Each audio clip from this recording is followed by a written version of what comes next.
Thanks everybody for joining us for this surprise topic this evening. So this is our third from the last contemporary issues for the current program year.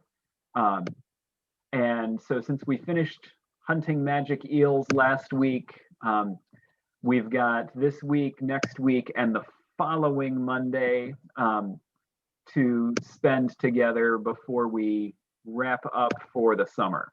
So Memorial Day is late this year. That's how we have a third Monday.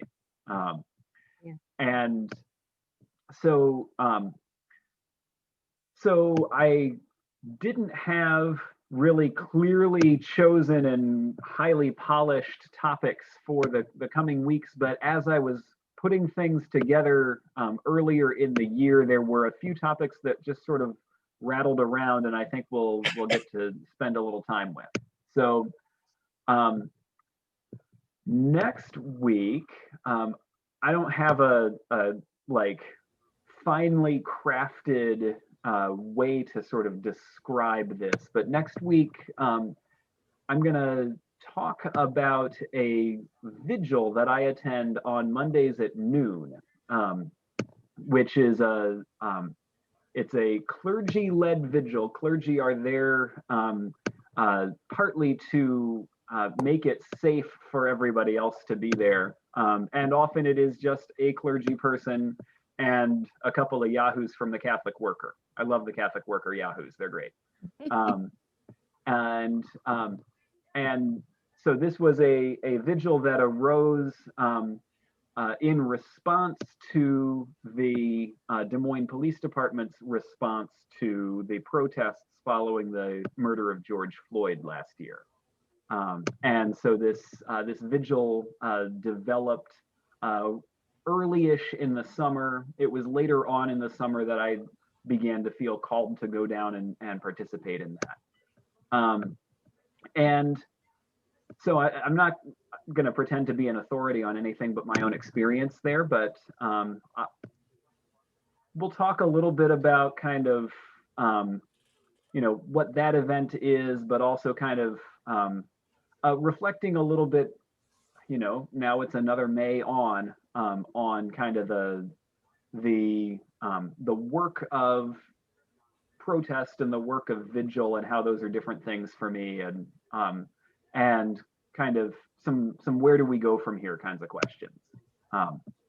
So, and then there will also be an invitation to other better informed conversations that you might all choose to join us for, and you might not choose to join us for, and that's fine too. So, so that'll be next week. The week following are on the 24th. I have no idea what we'll talk about. It'll be great though. I've got a couple of ideas kicking around, and I haven't correctly staffed those ideas yet. So I need to see whether we'll have expert resources to talk with or not. So, but today I do know what we're talking about. And what we will be gathering around today is a little brief self-filmed documentary talking about how people in different age groups are seeing themselves and kind of where they are in America during 2020. So this was made during the pandemic. And so this is from a PBS series called American Portrait, in which they offer folks a prompt, and folks take out their phone and they film themselves talking about the whatever it is that the prompt is. And so this set of videos is edited around the experiences of folks in different generations, particularly in the midst of the pandemic, but also in the midst of, last year was a big year for sort of racial reckoning and Black Lives Matter, and new questions about kind of what does it mean to age in America. And so So we'll see folks at various different life stages, sharing with us about their experience. And then we'll talk about, kind of our experience of some of those same life stages. There are a couple of folks who have made it to a life stage none of us have, so that's great too. But then also, how do we want to reach across those generational lines? So that'll be our invitation for the evening. So there's Generation Nation.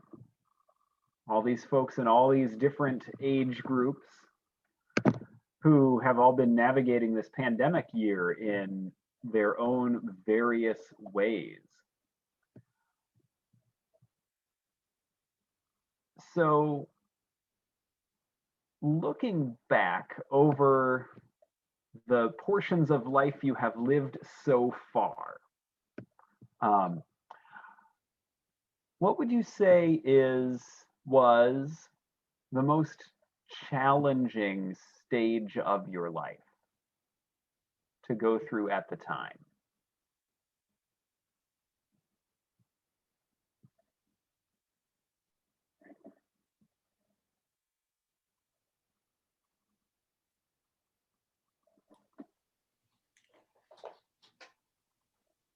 Marcy. Well, I had moved to Texas, taken a job with Jostens Yearbook Company, worked my heart and soul out for 5 years, covering my territory and everybody else's territory half the time. And after 5 years, they told me I wasn't making them enough money, which I'm not motivated by money. So that was the worst part. But my regional manager called and said, I want you to fly to Dallas. And it was Christmas time and my parents were there, and and I just had a sense of it. And I said, if you're going to fire me, why don't you just fire me over the phone? I've got parents here and I'll survive. No, that would be a tacky thing to fire you over the phone. No, I just want to meet with you. Well, so I get to Dallas, and sure enough, he's going to let me go. And his plane left in 15 minutes. And I had a whole hour to sit there and think about it. And he was a Presbyterian elder. I will not forgive him for that. So I can't. How old were you? How old was I? Oh, God. I'm adding here. Taught for 2 years in Topeka, 5 years with this. So that's 7. That's probably 24, 25. And I'd already sent my parents home. I said, well, this will resolve. I wish they were still there when I got back, but I sat there in my living room going, well, I wonder what we're going to do now. And I did a variety of things. I mean, I set type for a while because I had a journalism background, and I was a freelance writer for a while for a pizza company. It's like I could get these little snatches of jobs, but I would hardly call them careers. Sounds like the 20-something person in the film who said, I went to college and it didn't work. Yeah. I was supposed to go to college and come out and be able to get a job, and it just didn't work. Yeah. And I think my moment of crisis, it was a weird moment. When I turned 30, I just had this sense that I really hadn't accomplished anything. I wasn't married. I wasn't dating anybody seriously. Obviously, I didn't have a career. And all of a sudden, I never thought I needed to get married. All of a sudden, I should have been married. You have this thing in the back of your head that by such time, you're going to be whatever.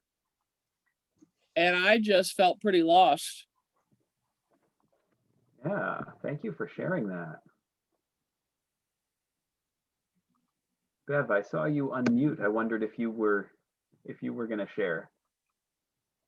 I was just thinking about when my children were small, and I have 4, and the first 3 were close, and then 8 years later, the 4th. But I can remember sitting with my girlfriend, my neighbor down the street, and saying, do you know, it just seems like we're living paycheck to paycheck. And I coupon, I do what I should do, and I make everything from scratch, and we don't go out to eat, and I'm still like having a hard time. And this was in the 70s, the late 70s, early 80s. And I said, boy, if I just had $5,000, it would make everything easier as far as paying school things and all those little things that the kids wanted to do. You want to fulfill them, and it's hard. And I think that was one of those times to make things work. And it took a little bit, but planning helped. Wonderful, thank you. Yeah. Sue. Well, my toughest time was, I think, in the early 80s when my husband left. I went to church, and when I came home, there was a note on the refrigerator that he'd left. Ugh. And, the girls were 10 and 11, and I was out on a farm, which is right now near Jordan Creek Park Mall, but that was a farmstead, and the well got a leak, and you had to change the fuses in the fuse box out on the pole, and the spiders would web around, and so it would connect the electric, and you go to pull it and it electrocutes you, and I was standing on a wet board at the time too. That didn't help, but there was, having to deal with everything on a farmstead, a house full of mice. You could hear them scratching in the walls at night. I was working, and the girls were oblivious to everything. They don't know what's going on, and you had to take care of people that were snowed in, snowdrift. There was always snowdrifts, and school bus couldn't make it to you, and you had to, it was just a time when I had to make all the decisions myself, and there was no one to call on, no one to help, absolutely no one. And you just, I got pneumonia. The girls, Beth had pneumonia. I didn't even know she had it because I was sick. All these things that happen, and you're all by yourself, and there's no one around to help, no one to call on. So it was just kind of about 6-7 years of that. Wow. Kind of hard to get through, Indeed. Yeah. And 6 or 7 years, that is a whole life stage. And particularly when your whole family life and household has been turned completely upside down. Yeah. It's just until some friend from church clued me in that maybe I needed help, and the furnace went out also in February, so there was no heat from early February on. So we opened the oven door and turned the oven on, and we slept on the kitchen floor in sleeping bags. You heated your clothes on the oven door to get them partially warm before you in the morning. So it was kind of a cold winter that year. And My goodness. and like I said, there was no one to no one to talk to, no one to help. Hmm. Yeah, it was just the way it was. And, Thank you for sharing that, Sue. yeah, it was a little tough. Things are much better now. I'm glad. Yeah, yeah, that's part of what this exercise is for, is to remember those other places in life and what it was like, um and that being in that life situation, we can know now, 30, 40, however long years after that, oh yeah, I did get through that. We all got through that. But when you're in it, everything is uncertain. Yeah. It's just the way it is. And you just deal with it. So we have been in a global pandemic now for 14 months. I'm not sure if you knew that. And you are all in the life stages you are in now. So I wonder what has been particularly challenging about the pandemic because of the life stage that you are in. How has your stage in life, or I suppose it doesn't have to be challenging, how has the stage of life that you are in shaped your experience of the pandemic? So, I'm a parent of school age kids, and that has absolutely shaped my experience of the pandemic. That just the way that life used to go on in several different locations, and suddenly so much of life is happening right here, and there are so many people managing life right here in this same building on this same internet connection, has absolutely shaped my experience of what it's been like to go through these 14 months. So in the life stage you are, how has your life stage kind of shaped your experience of the pandemic? I have not, that I think about anyway, I have not had the kind of tough times that a couple of you have talked about. Excuse me a second. There, hope that's better. But the pandemic came around within a year of the biggest change in my life, which was retiring. I had lived my whole life doing what was expected of me, and I don't want to overplay that, but I realize now that it's more true than I ever thought. But that gave me the time to do some things that I'd wanted to do and to redirect my life, but I couldn't do some of the things I wanted to do.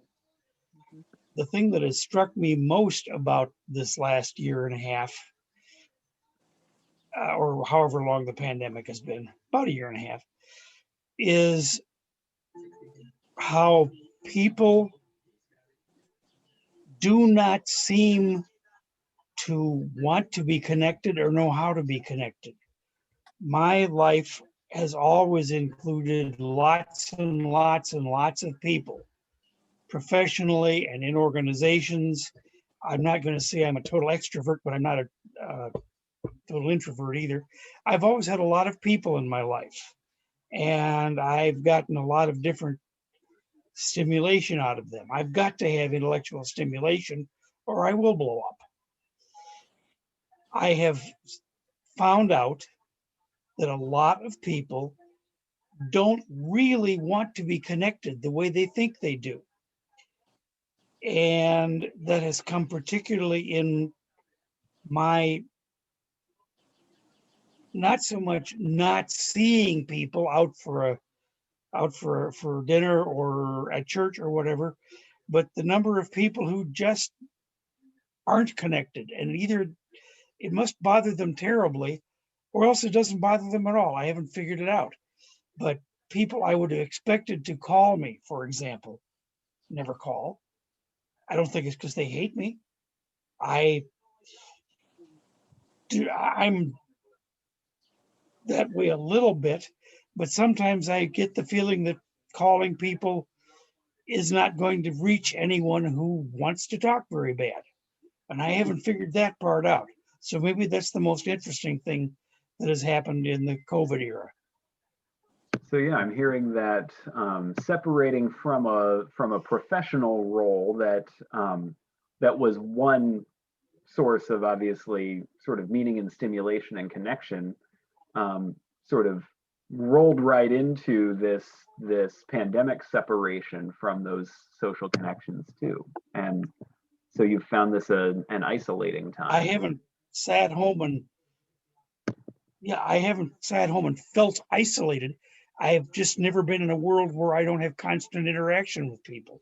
And Yeah. I've enjoyed a little bit of that and mostly wondered why my friends don't want to go out to play.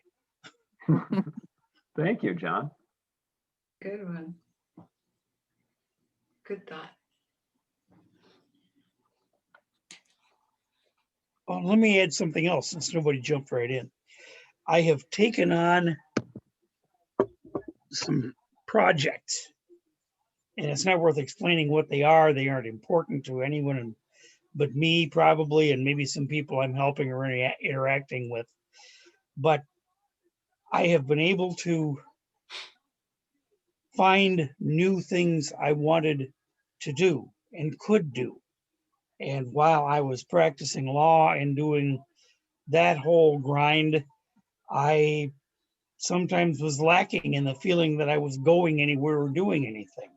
I feel a little better about that now. Thank you. That's good.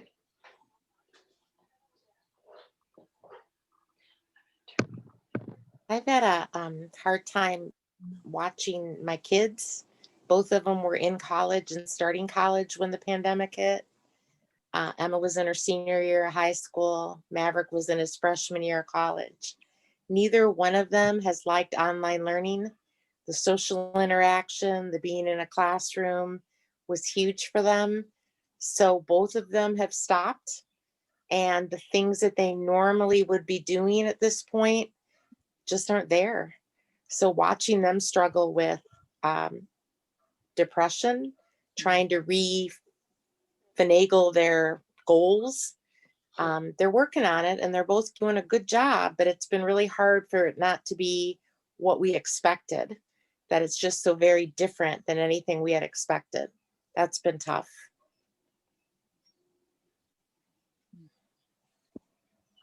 Thank you, Deb.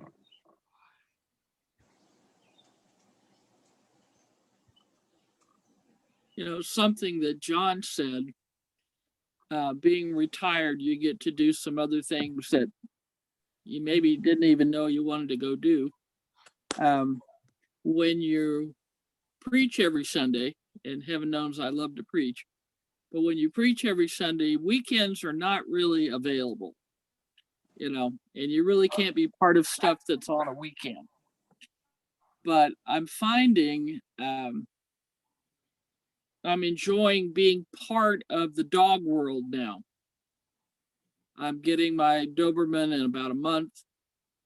I went to Grinnell to see the kind of a small dog show there.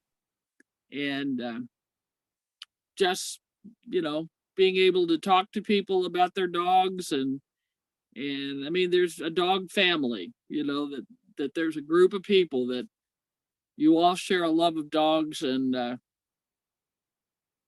I don't know that any of those people ever go to church on Sunday, you know, because they're busy with dog shows. I don't see myself doing all of that, but I do see myself helping with the Amanda Dog Show that's coming up in September, because the Des Moines Doberman Club helps with that and also some other clubs. So I'll probably help with that. That's Labor Day weekend. And I think that's going to be huge. 450 spaces for RVs. You know, think about that. Where do you put them all? Well, this lady said, oh, we got 20 acres. But all these people have their RVs and they have places for their dogs, and I mean, everything's about the dogs.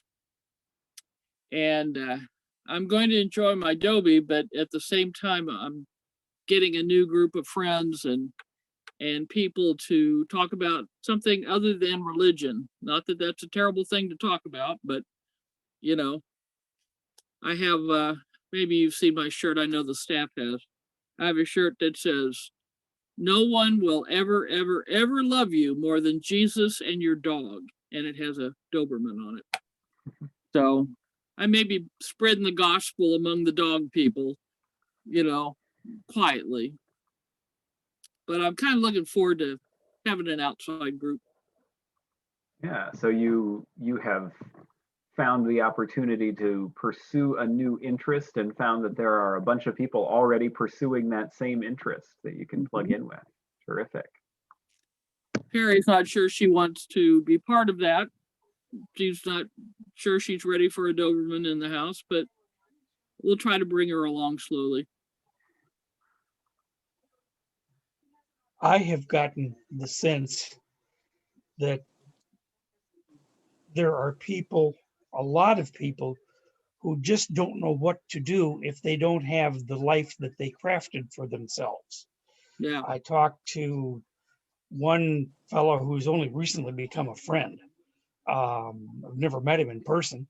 I'd never even seen him until he called me up one day with a video call. So I think we've become friends a little bit, but he seems to be wrapped pretty tightly around the life he had and doesn't seem to be having any luck thinking, isn't there something else? Now, I don't know him that well, but that's the impression I've gotten.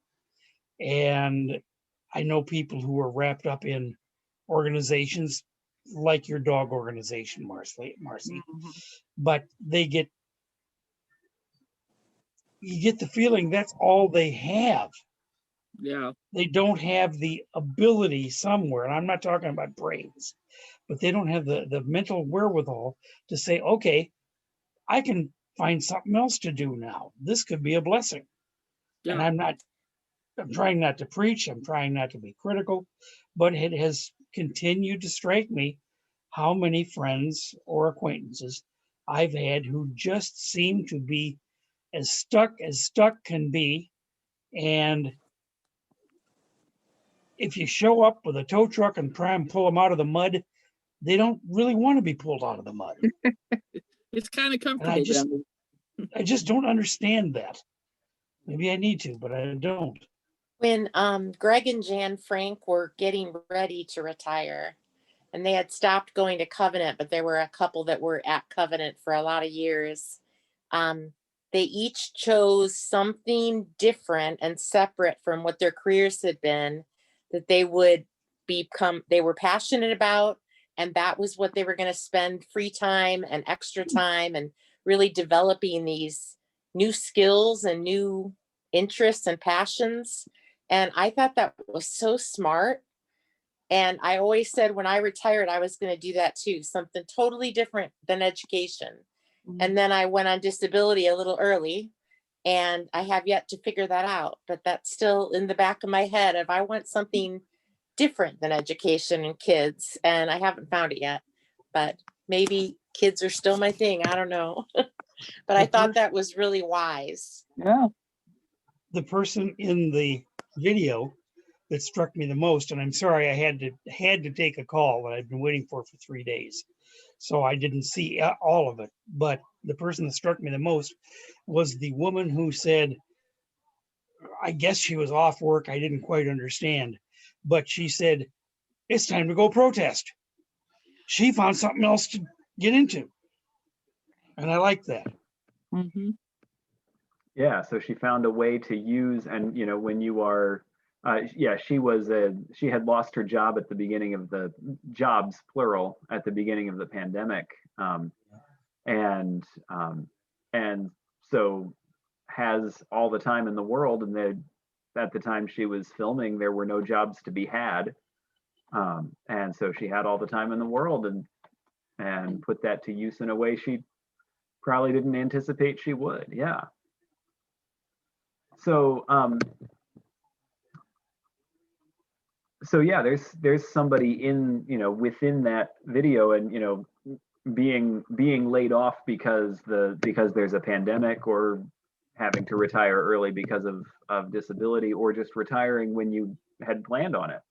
Any one of those leaves you with that gap to try to fill. And so you're recognizing that, oh yeah, there's a space there that I need to do something with. There are so many.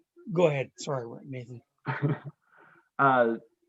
So Deb also mentioned family members, and this could be, this is true of us outside our families as well, that we know people from a different stage of life who are experiencing this pandemic differently. And actually, I want to specifically ask outside our families, because of the ways that that we are responsible for the experiences of people within our families, and whether we are or not, we take responsibility for the experiences of people in our families. But minding confidentiality and all that jazz, tell us about somebody you know from outside your particular life stage who is experiencing this pandemic in a different way. And how is that generation and stage of life kind of shaping their experience of the pandemic? I am so happy to be able to say about the daughter of a good friend. Well, the whole family's friends, but the daughter is who I'm thinking of. How old? You know who I'm talking about, Tammy? How old is she? 40? Just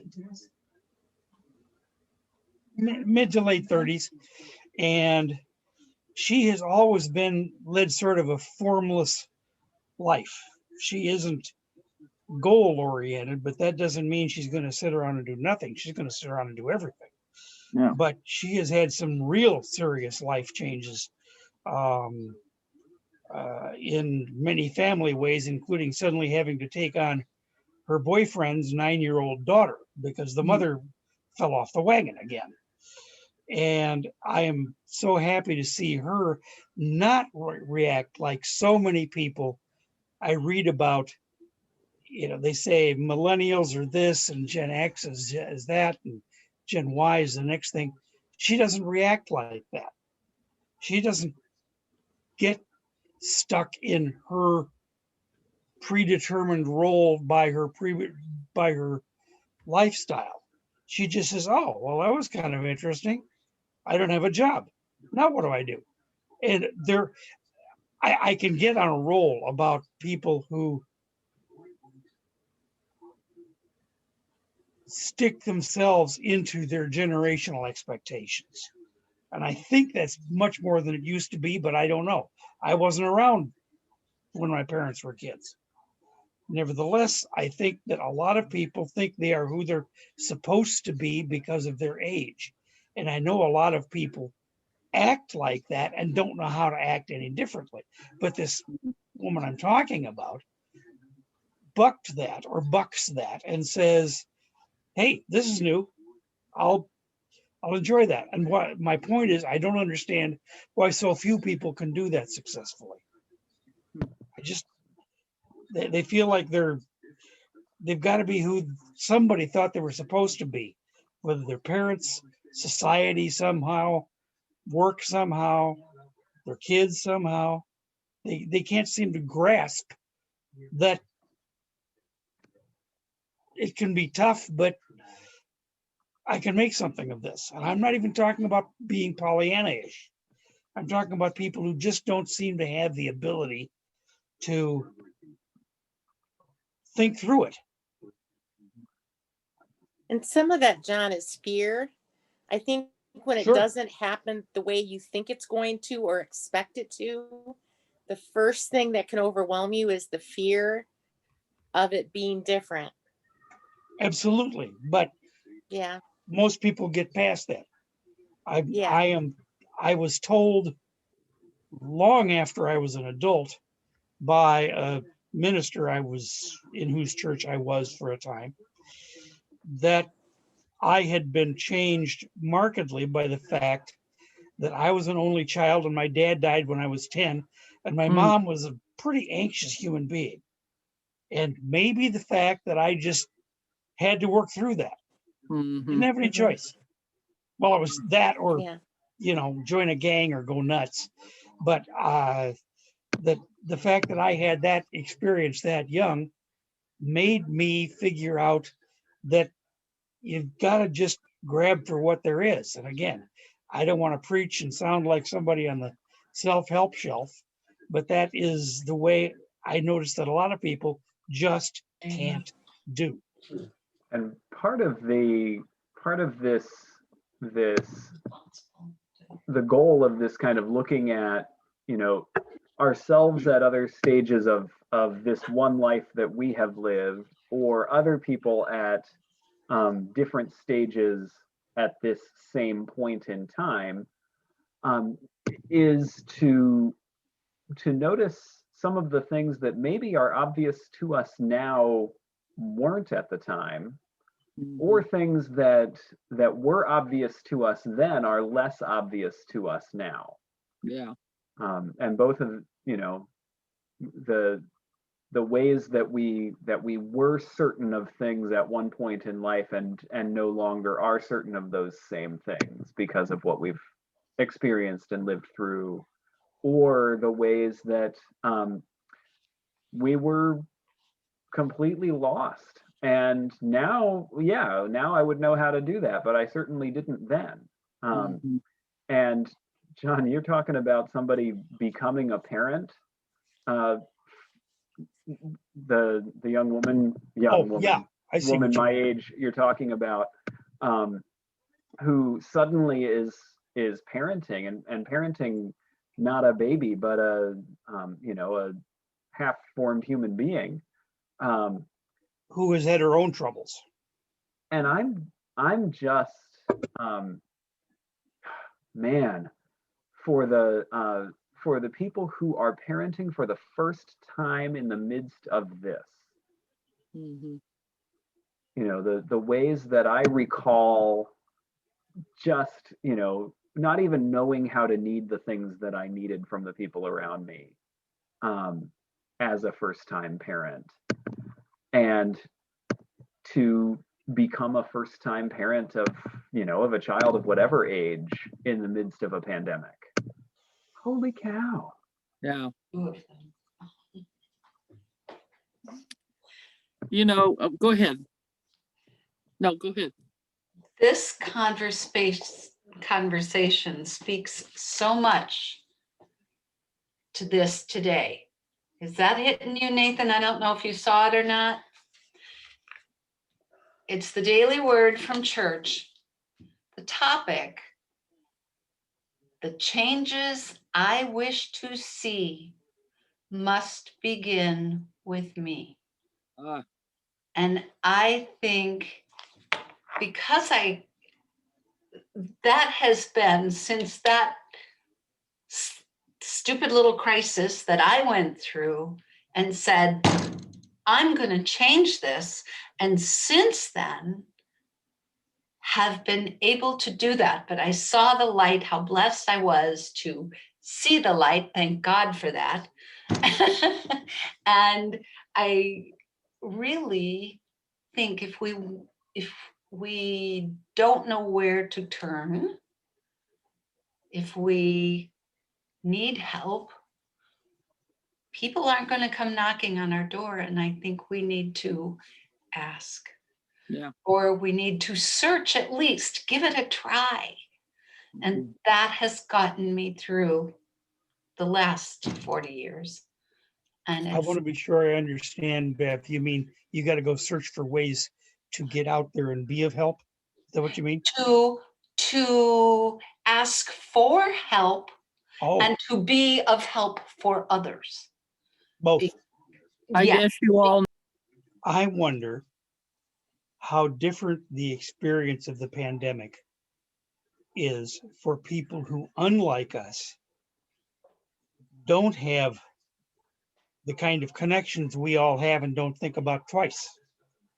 I I grew up in Mason City, which isn't exactly a small town. Seemed pretty big when I was there, but it still is a town that feels like a small town because everybody has connections. You know that, or at least in my childhood, you knew the people on the block, you knew everybody's kids because they all came over and played, or at least you saw them at PTA. Everybody was just community involved. Now, maybe that wasn't everybody. I'm sure it wasn't. I'm sure there were lonely, strung out people, but I didn't know any of them. Most of us probably didn't know many of them either. What if I was the only, let's say, the only person of color in some small community, and I felt rejected whether I was or not? Or if I was the only person of a certain religion, or if my family had been sneakers and most people rejected me for that reason, Mhm. or in a big city where you're lucky to even encounter the people in the hallway of your apartment building, you don't know anybody else except maybe the clerk at the bodega, and you say a grudging hi. I just can't imagine how that would be and not know how to go out and make connections. I had to laugh. Caitlin's living in an apartment complex for the first time, and the fire alarm went off at 4 o'clock in the morning. Some little ragamuffin had pulled it, and and they couldn't get a hold of anybody to turn it off. And that was how everybody in her apartment complex met each other, because they were all out in the hall going, "Who the hell's going to turn this off?" And I thought, isn't that interesting that they hadn't necessarily met as they were out and about. They didn't meet in the laundry room. There's a commons area, but nobody goes there. Everybody just kind of stays in their apartment. And it wasn't until somebody pulled the fire alarm that they figured out who these other people were. And count part of that, certainly not all of that, but count part of that as a pandemic situation, because that common area should be a lot more sparsely populated Mhm. these days than it otherwise would have been.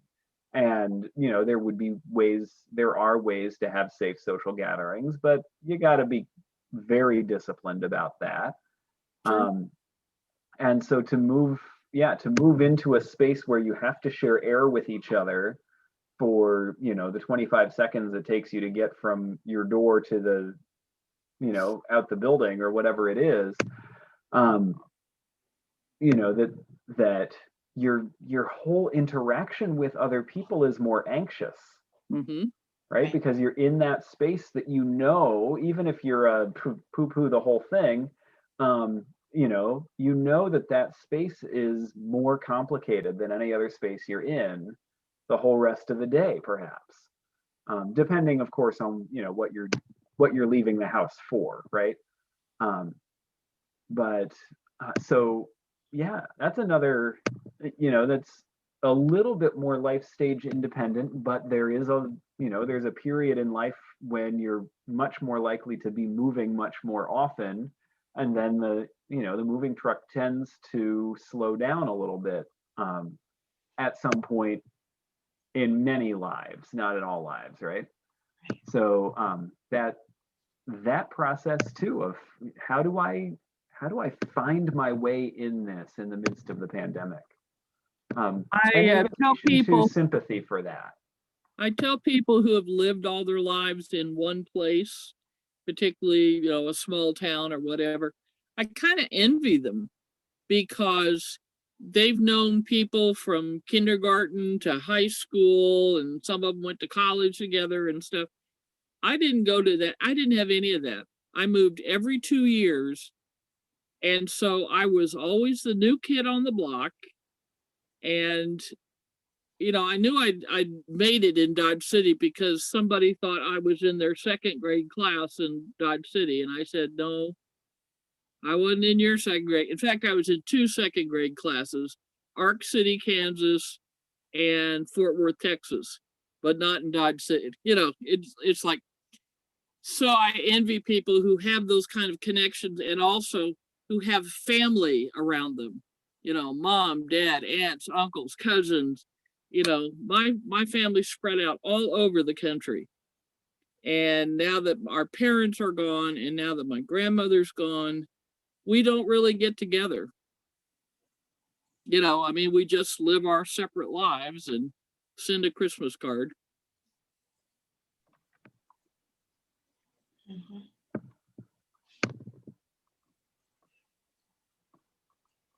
You Well, didn't tell us what was your hardest part, Nathan. what was my hardest part? The Yeah. hardest life stage.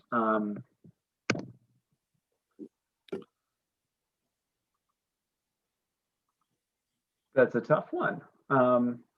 And um, yeah, I don't know that I can pick one out, honestly. I would say, I would say probably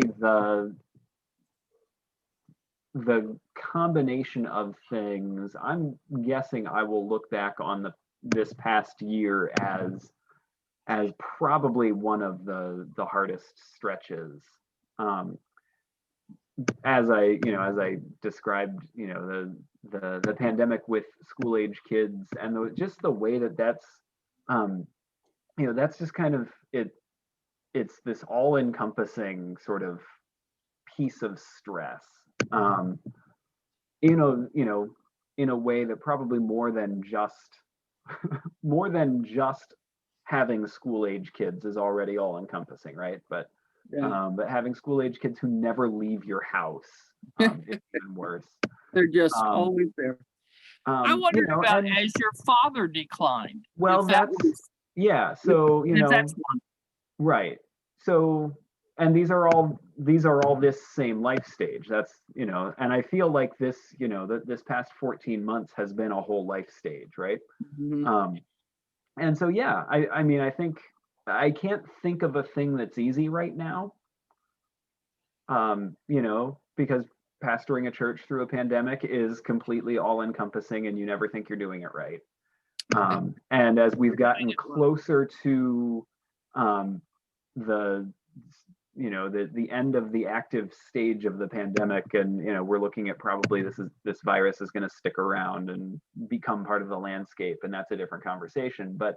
Um, but I have felt just more and more uncertain, and not sort of on a spiritual level. Like I know the sort of the discernment pieces are they're sticking around, but it has become less and less clear like what ought to be done at even just this past few months of the pandemic. But then also, yeah, during this same time, that this year has taken a huge toll on my dad, who you know we have been closely attending to, and then there was this long stretch we barely got to see him, and now we're able to see him more. And so then yeah, there's not a single thing that's easy right now. And at the same time, like I'm in the midst of it. Like it's hard for me even quite to reflect on it, but I'm pretty sure that where I am right now will probably go down as 30, 40 years from now, when I'm at my Contemporary Issues Zoom at whatever church I retire to. We'll have this conversation and I'll talk about 2020. Yeah.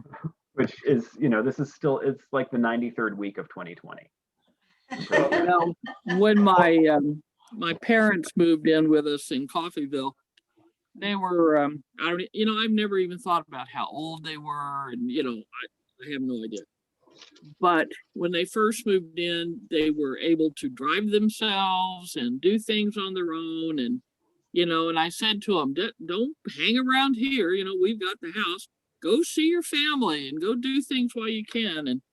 And to watch that slowly deteriorate to where my dad gave up the keys pretty easily, but it was hard for my mom not to be independent, but she was okay with being driven around. But it put a lot of stress on me to make sure that I took time to get them to their doctor's appointments and, all that kind of stuff. And then to watch them slowly decline to being in hospital beds in my living room and having home health come and do all that stuff. And I mean, there was just a long list of things that happened over, when I think about it, a relatively short period of time, maybe 3 years. And then when they both passed 60 days apart, my mother went first, and then 60 days later, almost to the day, my dad passed. And the next time I went to my church, one of the members said to me, "Well, so you're an orphan now." Ooh, and I rankled at that, But later I got to think about it. I kind of am an orphan. I mean, I can't ask my parents things I wish I had asked them. And you are kind of an orphan. You are now on your own. And to see that transition from being the child, I'm not really a child, an adult child, but to becoming the adult to parents who are becoming more and more, not really childlike, but dependent, it's just an interesting transition. And my older adult ministry certification sure set me up for all that. So I remember remember when- waiting. Oh, I'm for- sorry. Okay, so Russ and then Bruce. I remember when mom died, and it was a couple years after dad. And it occurred to me rather suddenly, kind of hard at one point, I am an orphan now. Yeah, it's like I say, you can't talk to either of them anymore, can't ask any questions. Right. and you have questions you think, oh, I wish I'd asked them that. Oh, yeah. Yeah. I wish I'd asked them more about that. Yeah. Mhm. Bruce. Well, Nathan, you were reflecting and you talking about 2020. That's hindsight. Okay. But you have done a marvelous job of keeping this group together, the whole church together, the Sundays and the music and all the coordination you have done. You have taken on a Herculean class, not class, Pass. task. Pass. Yeah. And then on top of that is your personal thing with your kids, school, your father, your He's a husband. relationship, your getting a kid at a unicycle, all these challenges. You've done a marvelous job. So 2020 is going to be quite a banner year for you, actually. It's all Yeah. downhill from here. It'll be easy for you. I have told Thank Nathan, you, Bruce. You're kind. I have told Nathan several times that it's a credit to him, but also to the congregation that we just know that he will lead us to where we need to be. There's not a whole lot of people in church going, well, dag nabbit, why aren't we in church right now? And there are churches out there that are just beating up their pastors because it's too soon for them to come together. But I said, I feel like it's a credit to the congregation that we're smart enough to know that we're not willing to sit there and do all those figures, but Nathan's going to do it, and he'll give us the straight poop. And he's blessed with his congregation, and we're blessed with him. I agree. And I think we all agree. You've done a fantastic job, Nathan. Well, Yeah. thank you. I keep waiting for the, if not the sermon, at least the gospel to be read about loving your neighbor in this whole country, this whole discussion. And that's not exactly where I'm going.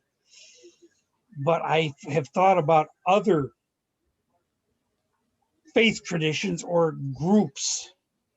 I don't know much about Judaism, but I get the feeling that if you're a member of a temple, you feel like you have an affirmative duty to everybody else in that temple. Maybe I'm wrong, but I have the feeling that's the way it works. Yeah. And maybe in some other traditions too. Well, I said to Nathan the other day, I'm glad we're Presbyterian because our polity allows him to have a session and he is a member of the session. You're all elders. He's a teaching elder, but they're all elders. So he's got a group of people he can bounce things off of that respectfully, you know, hopefully, I'm sure session meetings are pretty common, that you can say things, well, what do you think? You know, do you think this is pushing it too much? Or, you know, and some pastors don't have that in other traditions. It's all on them. So we're glad to be Presbyterian right now. I think it's been really helpful that Zoom, everybody's gotten to know how to learn Zoom. I didn't know how to use it before. So Yeah. you don't feel Drag into the 21st century. Yeah. And I wonder too about, you know, I work for state government. And there's a lot of people working from home and they're enjoying it. Yeah, maybe too much. I don't think they're gonna want to come back to the office. Yeah, there's I have often felt during this last year that I can't imagine if this had happened even 10 years ago. Mm. How we would have, you know, there were some of these, you know, these technologies were there, but very much in their infancy. For having, you know, having 9 people on your screen all at the same time, and that's just, this is craziness, right? That we can do this, and it's so recent, it's so new that we can do this reliably at all. There was always the good old party line. That's true, yeah. Good It all luck comes back to the finding party one. line. Good luck finding one now. Right. You know, I think also with Zoom coming on so quickly and being the place to go, and then Google kicked in, and there's a number of them that have taken on a little more serious security issues, those kinds of things. But look what happened with the COVID, the vaccine, how fast that came. And they said, well, they'd been working on something for 10 years. Yeah. You know, they had the basis, but had to tweak it. I mean, my gracious, everything is exponentially growing faster. It's like, Yeah. and we're landing on Mars and all kinds of fun little helicopter thing going around and discovering everything. And gracious. Computer Yeah. chips. So the moral of tonight's story is fund basic science research. Yeah. For sure. Believe the science. Yes, When yes. they figured out what mRNA is, they didn't figure that out so that they could develop a vaccine however much farther in the future, right? They figured it out because they were curious. So yes, fund basic science research, and yeah, give thanks for that the times we're living in happened during the times we're living in, Yeah. because that may not have lined up as well otherwise.